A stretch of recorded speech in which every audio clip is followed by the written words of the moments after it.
If your Firestick feels slower in 2026, you're not imagining it. Menus lag,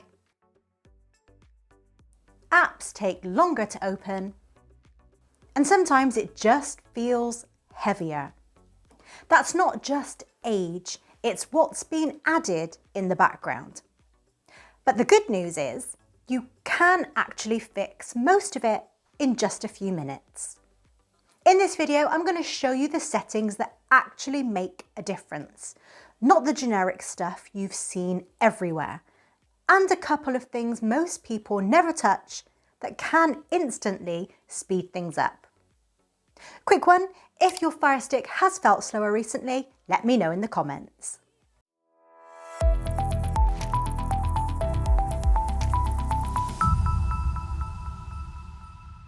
Now, here's what's changed. In 2026, Fire TV is doing more in the background than ever before. More autoplay, more tracking, more processes, heavier updates. So even newer devices can start to feel slower over time. But instead of resetting everything, let's fix it properly. Start with this. Restart your Firestick. Go to Settings, My Fire TV, Restart, or unplug it for about 30 seconds. This instantly clears temporary junk that builds up over time. Next, background apps. Your Firestick keeps apps running even when you're not using them. Go to Settings, Applications, Manage installed applications, and open up a few apps you don't use regularly and hit Force Stop.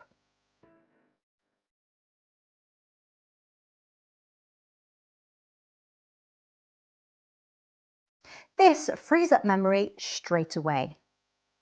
Now, you might have seen some people recommend the Background Apps and Processes app.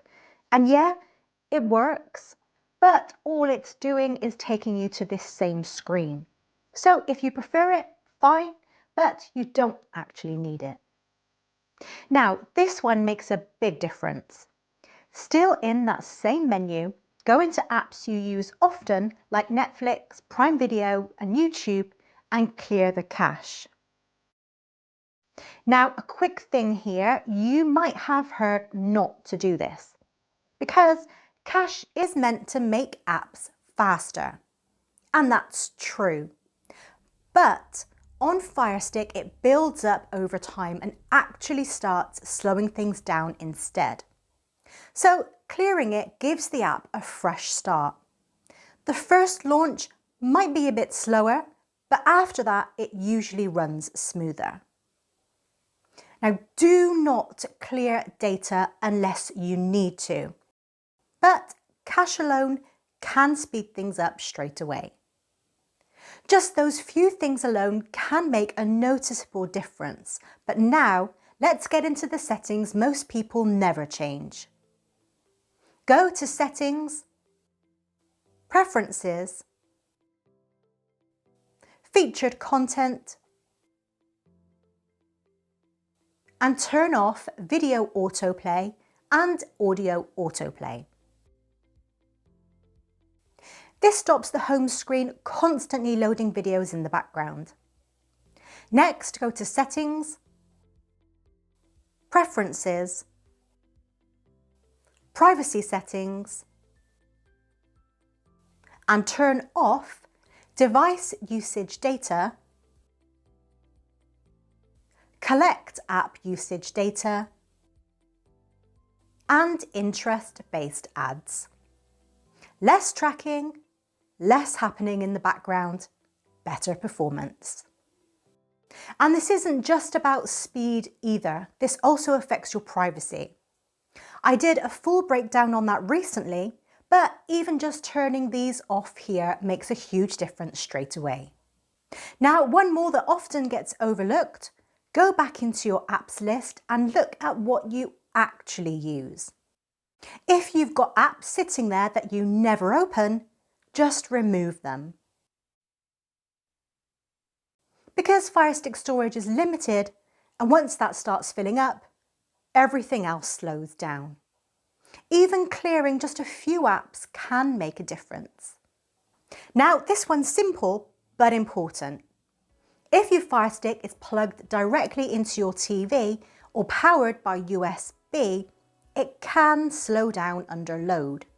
Use the HDMI extender and a proper wall plug. This keeps it cooler and running properly.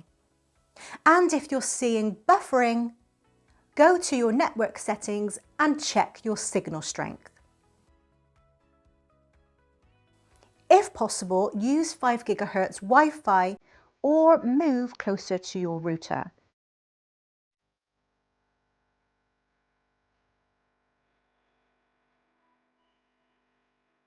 Because sometimes it's not the Firestick, it's the connection.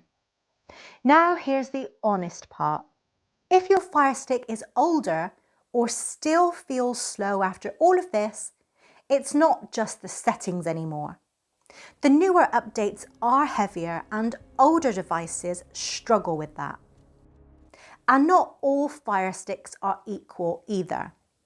Some of them are noticeably slower than others. I actually broke that down properly in another video, which ones to avoid and which ones are still worth buying in 2026. But try these fixes first.